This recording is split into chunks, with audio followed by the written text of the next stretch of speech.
علاش درت هذه المقدمة؟ لأن مؤخرا واحد من السياسيين الجزائريين سعيد سعدي باش نكون واضح تكلم في قناة بربر تي في، وعلاش راني نرجع؟ لأنه أنا رجل سياسي وذكر الحركة التي أنتمي إليها رشاد عدة مرات، وذكرني حتى بالاسم عدة مرات في إطار طروحات. طبعا أنا لست أدري لماذا القناة ما تتصلش برشاد ولا تأخذ رأيها ولا تعطيها حق الرد. مش نفسي شخصيا أنا ما يهمنيش، لكن فيه كثير من الإخوة والأخوات في حركة رشاد اللي قدروا يتدخلوا، ولكن لا بأس. وشوف هذا وش نسميها أنا، عدم اللياقة، ce manque d'élégance, ce manque de professionnalisme, de déontologie journalistique qui fait défaut عند هذا الوسائل الإعلامية. مثلا هذا الوسائل اللي تسمي روحها تقدمية مودرنيست فرانكوفونية غالب الوقت، مش فقط فرانكوفونية حتى فيه من المعربين، أرى عندما يتكلموا على حركة رشاد لو موفمون إسلاميست رشاد. طبعا احنا تكلمنا على قضية إسلاميست وردنا عليها، وإحنا قلنا باللي كجزائريين ولا كأشخاص نعتبر نفوسنا مسلمين مسلمان، لا نحتاج هالكاليفيكاتيف إسلاميست. وعندما ترجعوا إلى كل نصوص حركة رشاد لا نستعمل هذا المصطلح، لأنه مصطلح جاي مستورد في إطار آخر، في إطار حيثيات تاريخية، وفي إطار حرب إيديولوجية وسياسية لها مدلولاتها. وهذا مش معنى احنا نتنكروا تراثنا الإسلامي ولا افتخارنا بانتمائنا للدين الإسلامي، بالعكس أنا مسلم وأفتخر أن رب العالمين قال هو سماكم المسلمين، فما عنديش مشكلة هذا الشيء. لكن في نفس الوقت علاش هذه المبالغة ولا هذه المزايدة؟ وهما قصدهم مش هو باش يخوفوا فئة من الناس، لأن كلمة إسلاميست هي طبعا بار ريكوشي كما يقولوا انتغريست تيروريست ويقولوها يعني كثير من بعض الصحفيين هذوك اللي يقول إسلاميست انتغريست مع باش رشاد وتيروريست، بينما لا يناقشون الأفكار. وحتى شفت أنه قبل يومين أظن جريدة الوطن كانت عملت استجواب مع أخ يحيى مخيوبة من حركة رشاد، وما حبوش ينشروه، ومن بعد نشروه باحتشام. أنا ما نفهمش علاش هذا الممارسات. علاش هذه الممارسات؟ رشاد تشتغل في الشفافية، تشتغل بوضوح في الطرح والأفكار.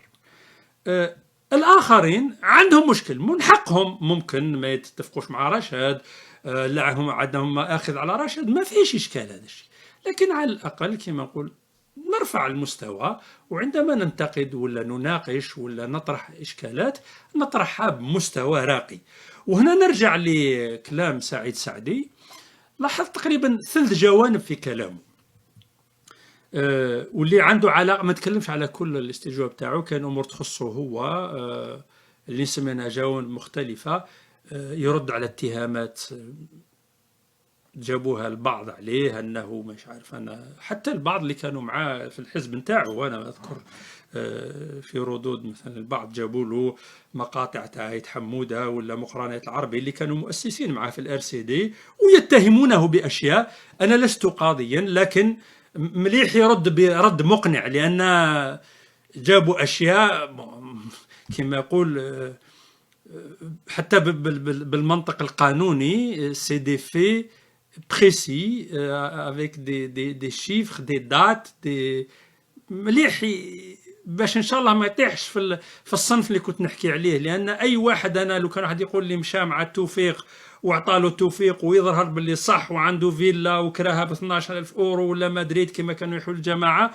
ويصدق هذا الشيء، سأكون في حرج أن نناقش أمور سياسية وفكرية مع هذا الصنف من الناس صراحة، لأن فيه مشكل. وانتم نفس الشيء إذا شفتوا هذا الأمر عندنا في رشاد ولا من حقكم تطرحوها، ولكن كما يقول احنا منذ 3 عقود وهم يحاولوا كذا كذا كذا. الحمد لله كما يقول أمورنا واضحة صافية، اللي ما يتفقش معنا في الفكر من حقه، لكن ما يقدرش يزايد علينا في الأمور تاع النزاهة، تاع الابتعاد على هذا النظام، عدم الدخول في أي شيء من المساواة معه ولا مع غيره. احنا لنا مبادئ، كلنا كل واحد على ماكلته يخدم بعرق جبينه منذ أن بدأ هذا النضال. الحمد لله ولا شيء يمن علينا، ولا نظام ولا سلطة أعطتنا ولا ملم. فنرجع لقضية سعيد سعدي، تعرض لبعض الأشياء من هذا النوع، وأنا لست هنا لأؤكد ولا أنفي، هو كما يقول لي ماجوري فاكسيني، لكن لازم يرد على هذه الأشياء، لأن لو كان الأشياء تكون صحيحة ولا ما يردش رد مقنع، يجعل كل نقاش سياسي فيما بعد حق مضيعة وقت. الأمر الآخر خاض فيه، وأنا أرجو أن في المستقبل كما يقولوا يرفع شوية المستوى، كي ليليف لو نيفو دو لا ديسكوسيون. من الأشياء اللي طايح عليها على رشاد، أذكر قال ils ont des liens avec la Turquie قطر. ça c'est des ragots de bas étage، يعني كما يقولوا كلام تافه. وأنا نظن إذا كان سعيد سعدي في مستوى معين من اللياقة السياسية، كي يذكر أشياء إما عنده أدلة وكلام يتكلم عليه يتفضل يجيبه، أما باش يعاود يجيب كلام تاع هذاك ريبيت دي غينيور نسميهم، ناس تاع حقيقة ما يستاهلوش حتى الرد، بتهم هكذا جزافا، وحبيتوا ديروا الخلافة في الجزائر وانتم كذا وقطر وتركيا والسعودية ومدريد. يعني اما تكلم كلام سياسي مرموق ونجاوبوك، إذا كان هذا هو نظرتك السياسية نستسمحك، ما نرجعوش على هذا الكلام التافه واللي لا يحتاج حتى رد من حركة رشاد، ومسيرتها مرة أخرى نعاود نقول واضحة في هذا الشأن، وكلامها ومواقفها لا غبار عليها. أنا نظن الضعف تاع الحجة السياسية والضعف تاع المستوى تاع النقاش السياسي عند البعض، مش بالضرورة سعيد سعدي، ولكن نتمنى باش يرفع مستواه، خلاهم يطيحوا في هذه الأشياء تاع التراشق والشتم بدون أي دليل ولا حجة. احنا ما عندنا علاقة لا مع قطر لا مع تركيا لا مع فلسطين، نحن جزائريون، مرجعيتنا جزائرية بحتة، وعملنا ونعاود نقول قلت عدة مرات، ونتحدى اللي عنده شيء يتفضل يجيب، مش برك يرمي وإلا لو كنا تراشقوا. وهذا احنا ما نديروش، علاش؟ لأن احنا ننادي إلى حوار سياسي مبني على النضج السياسي، على الاحترام للآخرين، نحترم كل الآراء تاع الناس، ونأتي بالأدلة اللي نتمنى الطرف الآخر والأطراف الأخرى ترقى إلى ذلك المستوى وتناقشها. الطرف الآخر اللي تكلم عليه سعيد سعدي، ممكن هنا نبقى نرجع عليه، واستسمح إخواني، ممكن مش تستسمح، ممكن من باب المصلحة سأرد عليه باللغة الفرنسية. علاش؟ لأنه يتكلم بالفرنسية، وممكن لو بوبليك سيبل نتاعو اللي يسمعوا il est plutôt francophone. Donc j'aborderai cet aspect-là en langue française. Donc les points qu'a soulevé Saïd Saadi au niveau des idées, et je fais fi des autres accusations qui, j'espère, ne seront plus ressassées parce qu'elles deviennent à la longue. Donc, elles font perdre à la personne qui les ressasse toute crédibilité et tout crédit dans un débat politique sérieux. Parce que quand on porte des accusations gratuites, je dirais, de bas étage, proférées par des guignols, et d'un, on lance un mauvais signe à l'interlocuteur en ce que on n'est pas à la hauteur d'un débat digne de ce nom, et surtout que soit on se base sur des faits avérés, sur des faits précis pour éventuellement porter de telles accusations, ou bien on ne les prononce pas. Et c'est pour ça que moi, comme j'ai dit tout à l'heure, je ne vais pas attaquer Saïd Saadi sur des points sur lesquels il a été attaqué, des accusations d'accointance, de magouille avec de l'argent, etc., que lui ont porté ces anciens collègues dans le RCD, etc. Donc, je ne rentrerai pas dans ce débat. Saïd Saadi reproche à Rached le fait que Rached, d'après lui, ne souhaite pas débattre de sujets idéologiques. Ceci est tout à fait faux, M. Saadi. Il faut bien prendre les choses dans leur contexte. Ce que nous disons, c'est que le Hirak, pendant cette période de révolution, a montré une maturité, une unité dans l'action, une clairvoyance, une discipline non violente et pacifique absolument parfaite, et que ses demandes étaient claires, c'est qu'il voulait un changement de régime.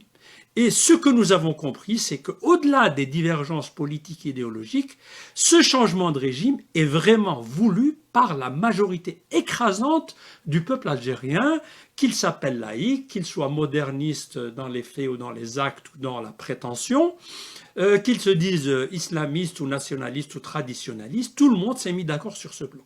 Donc ce que nous avons dit, c'est que nous ne nions à personne le droit de revendiquer ses référents idéologiques ou d'en parler. C'est le droit de tout un chacun. Mais nous disons que dans cette étape, il faut mettre déjà un terme à ce danger immédiat qui guette l'Algérie, qui est le nizam, le système des isabat, le système des clans qui détruit ce pays. Alors, est-ce que par la suite nous allons rentrer dans un angélisme ou dire qu'il n'y a pas de divergence? Non, jamais nous n'avons posé les termes, le problème en ces termes-là. Bien au contraire, dès le début, moi-même et le mouvement Rached avons appelé à une discussion sérieuse avec tous les composants de ce Hirak. Et dès le début du Hirak, nous avons tenté une initiative avec laquelle avaient participé des gens de divers bords pour justement proposer une feuille de route qui avait été signée à l'époque par Mohsen Abbas, Karim Tabou, certains se sont rétractés parce qu'on leur a fait la pression, etc. à l'époque, pour dire quoi? Et c'est là que Saïd Saadi aurait dû comprendre cette démarche. Nous avons dit que cette révolution pacifique, dans l'unité, dans le respect des droits de tous, une fois qu'elle a mis en place un processus de changement de régime, doit mettre aussi en place une période de transition. Et c'est cette période de transition que nous voulions, d'une part, garantie par une application de l'armée, parce que c'est là où nous disons que l'armée doit être de la partie, mais dans la transparence, pas dans les conclaves secrets avec certains ou comme dans les années 90 ou avant. Non, dans la transparence où l'armée s'engagerait à accompagner le peuple algérien en assurant sa sécurité notamment, en assurant l'ordre public, mais aussi en s'engageant publiquement à ce qu'elle accompagnera un vrai processus démocratique, transparent, avec la participation de tous les partis politiques, de toute la société civile, pour une transition où nous avions proposé à l'époque qu'elle soit donc présidée par des personnalités reconnues, qui font consensus, d'un certain âge, qui ne pourraient pas avoir des ambitions politiques donc assez longues dans le temps, et que pendant cette période, nous engagions un débat citoyen sur tous les points qui nous importent en tant qu'Algériens, sur une constitution, sur les valeurs, sur ce que nous voulons, sur quelle Algérie. Et donc nous n'avons jamais éludé ou nous ne nous sommes jamais dérobés de ce débat idéologique, bien au contraire. Et même maintenant, nous n'avons aucun problème avec ceci. Saïd Saadi pose aussi donc qu'il faut des préalables démocratiques, des garanties. Mais bien sûr, c'est ce que nous ne cessons de dire. Et la première des garanties, c'est la souveraineté populaire réelle. C'est-à-dire que le peuple algérien soit écouté à travers ses structures diverses, les sociétés civiles, les représentants selon les secteurs, travailleurs, avocats, ce que l'on veut, toute la classe politique, pour qu'elle s'engage, pour justement faire entendre les voix de tous et toutes sans exclusion. Alors maintenant, si garantie démocratique pour certains veut dire s'aligner sur leur propre vue ou idée idéologique, là c'est non. On ne peut pas imposer quelque chose. Parce que certains disent, non, on n'ira pas dans le Hirak, on ne fera pas de transition s'il y a un tel ou un tel. Ou si on ne dit pas que l'Algérie est laïque, par exemple, devra être laïque. Déjà, au niveau de la chaîne, nous avons dit que les mots ne nous font pas peur. Le fait que certains disent laïque ne nous met pas dans une position indélicate ou de panique, bien au contraire, nous disons, enfin, que veut dire le mot laïque, messieurs, pour vous? Venons en débattre. Allez, discutons. Et j'ai engagé certaines idées qui montraient que ce mot est très malléable. Le mot laïque en France n'est pas le même qu'en Espagne ou en Allemagne ou en Islande, aux États-Unis ou même dans certains pays qui sont beaucoup plus dans notre sphère. Et Saïd Saadi m'a même répondu pour l'anecdote que quand j'ai invoqué l'Allemagne et que dire, oui, là, parler l'Allemagne, c'est un pays laïque, mais dans lequel l'Église a un poids extrêmement important dans l'économie, que l'Église était le premier employeur de le pays, qu'il avait un poids beaucoup plus grand que des boîtes comme Mercedes ou VV ou je ne sais quoi. Et il m'a répondu, oui, mais non, ils n'ont aucun poids dans l'exécutif, et il s'est même dit à l'époque qu'il était sociodémocrate. Et moi, je fais remarquer à M. Saïd Saadi que s'il est sociodémocrate, c'est que cet état de fait en Allemagne pose un gros problème pour des membres du SPD, des sociodémocrates allemands. Donc, il devrait un petit peu se mettre donc à jour sur ces données-là, et que je suis étonné de voir, de dire que une puissance économique de cette sorte n'est pas un mot à dire dans la vie politique. Déjà, ce n'est pas vrai, parce qu'elle a un poids énorme dans la vie politique. On l'a vu dans de nombreux débats en Allemagne sur l'enseignement de la religion dans les écoles, le crucifix dans les écoles en Bavière, etc., etc. Et surtout le poids de l'argent quand un premier employeur agit de la sorte dans un pays, il a un poids énorme dans ce pays. Parce que en Allemagne, tout se fait dans la négociation et les conventions entre ouvriers, patronat, etc. Et que ceci influe d'une manière énorme l'Église, d'une manière sur les conventions de travail, sur l'économie en général. Alors maintenant, c'est Saïd Saadi que pense que si l'Église qui a un tel poids dans un pays ne fait pas de mal à la laïcité, alors je dis que alors il va falloir vraiment discuter sur quel plan agit cette laïcité. Il dit qu'elle n'a pas de plan sur l'exécutif, mais bien au contraire. La chose la plus importante dans un pays comme l'Allemagne, une puissance économique de premier plan dans le monde, est un facteur essentiel de la vie politique. Donc, c'est ce genre de débat que nous pourrions avoir. Quelle est cette laïcité? Que voulez-vous? Et puis, moi aussi, je pourrais poser des questions à Saïd Saadi. Est-ce qu'il reconnaîtrait dans un pays musulman, par exemple, que des gens se réclamant de cette religion, et ils sont jusqu'à preuve du contraire la majorité écrasante dans ce pays, aient le droit d'exprimer des idées politiques basées sur leurs convictions religieuses?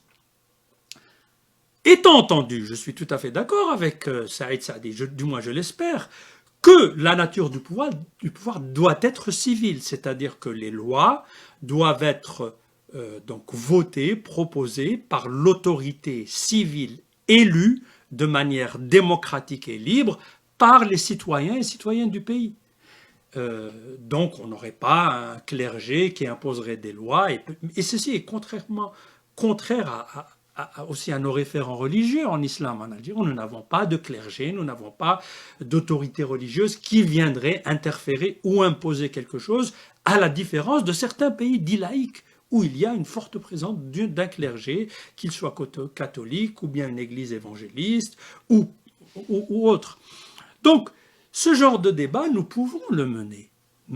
Et nous l'appelons de tous nos voeux, parce qu'il y va de la stabilité et du futur de l'État algérien auquel nous aspirons tous, mais il doit être fait d'une manière intelligente, dans le cadre du respect de tous les Algériens, parce que sous couvert, par exemple, de laïcité, notre terme tout à fait galvaudé, je suis un moderniste, je ne vois pas en quoi Saïd Saadi ou certains de ses confrères sont plus modernistes que moi.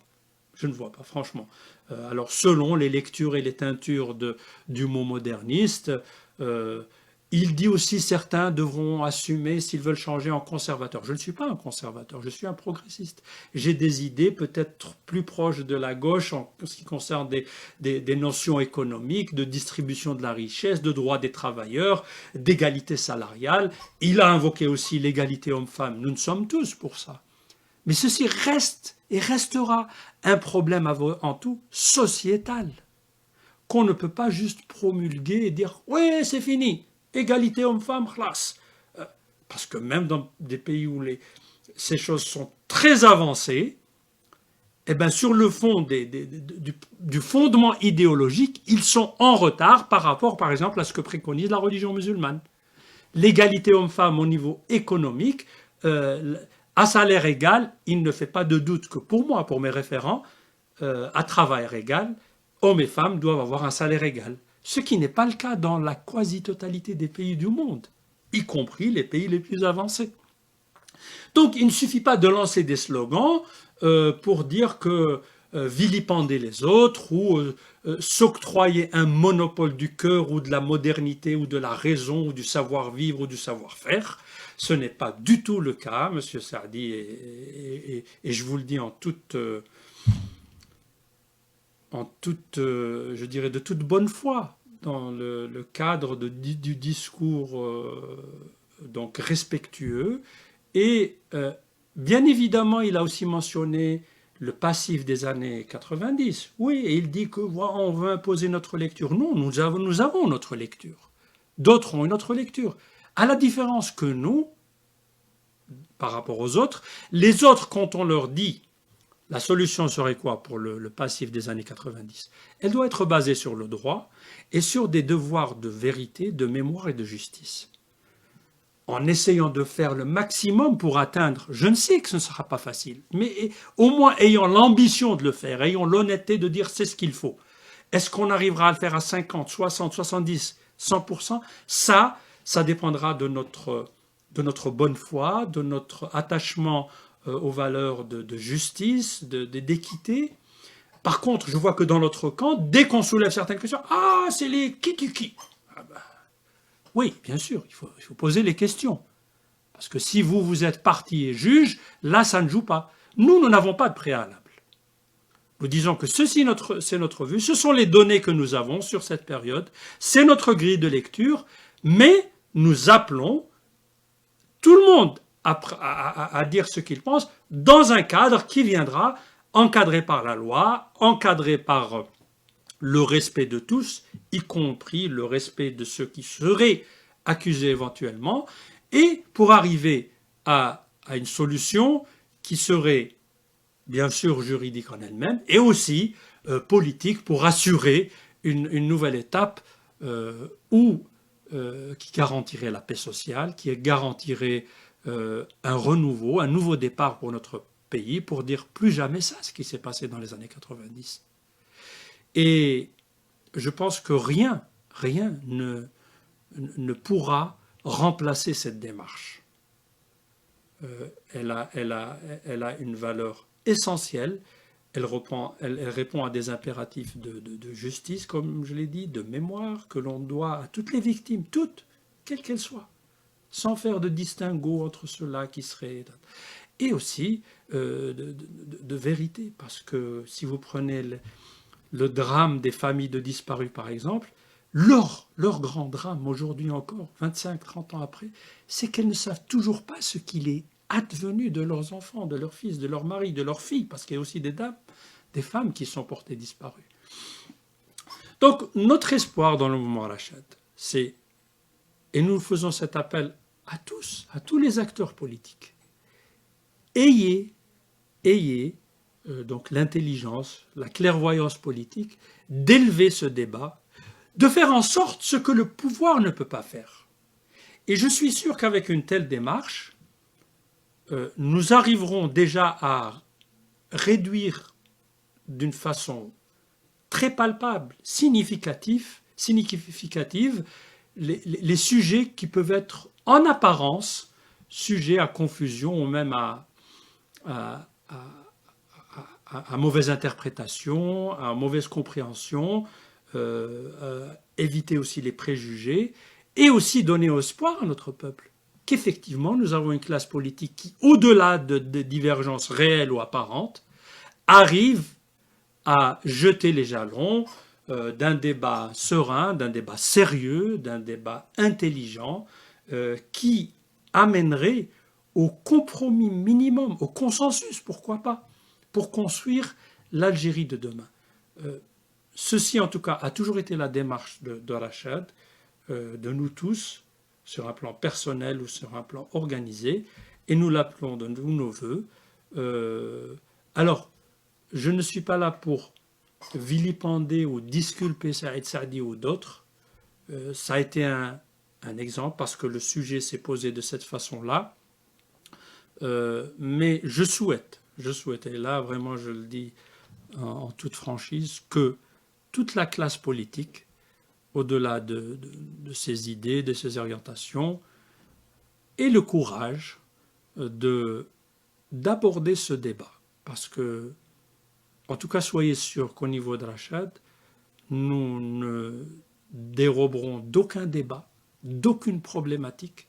Nous l'aborderons avec transparence, avec honnêteté, avec aussi compréhension et respect pour la vie des autres. Nous ne sommes pas là pour imposer quoi que ce soit, mais nous demandons aussi l'appareil. Nous demandons que les autres aussi se comportent de cette façon.